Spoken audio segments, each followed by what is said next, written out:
ఏమిటి, అధికారం ఏమిటి, ఏమిటి నశించిపోయింది అని చూస్తే చదివి వినిపించండి. ఆదికాండము 3వ అధ్యాయము 8వ వచనం.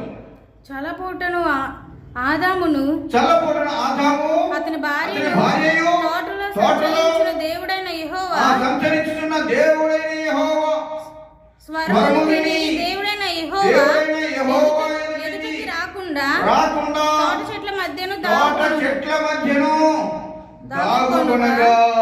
హల్లెలూయా. ఏంటి, ఎంత అధికారం దేవుడు మనకి ఇచ్చాడో తెలుసా?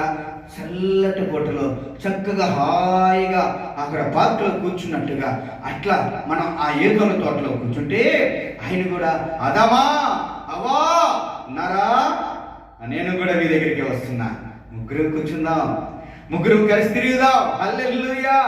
అంతటి అధికారము, ఆయనతో కలిసి తిరిగినంత అధికారము, ఆయనతో కలిసి కూర్చున్నంత అధికారము ప్రభు యేసుక్రీస్తు వారు మనకు అనుగ్రహిస్తే అది నశించిపోయింది. అది నశించిపోయింది కాబట్టి దానిని రక్షించుట కొరకు మనిషి కుమారుడిగా పరలోకములో ఉన్నటువంటి ఆయన భూలోకానికి రావాల్సి వచ్చింది. హల్లెలూయా, హల్లెలూయా. ఇంకా చూడాలంటే యథార్థత నశించిపోయింది. మనిషిలో యథార్థత లేదు, ఏ పాపము లేదు, ఏ కుళ్ళి కుతంత్రము లేదు.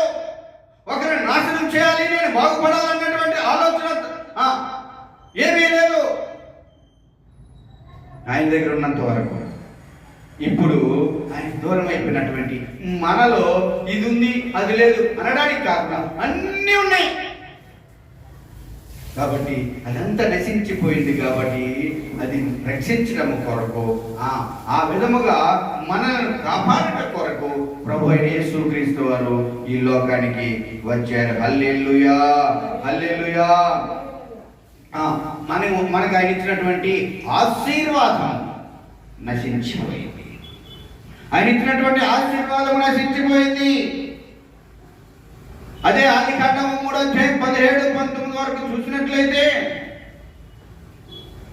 చూడండి, ఆయన ఆదాముతో నీవు నీ భార్య మాట విని తినవద్దని నేను నీకు ఆజ్ఞాపించిన వృక్ష ఫలములు తింటివి గనుక నీ నిమిత్తము నేల శపించబడింది, ప్రయాసతోనే నీవు బ్రతుకు దినములన్నీ దాని పంట తిందువు.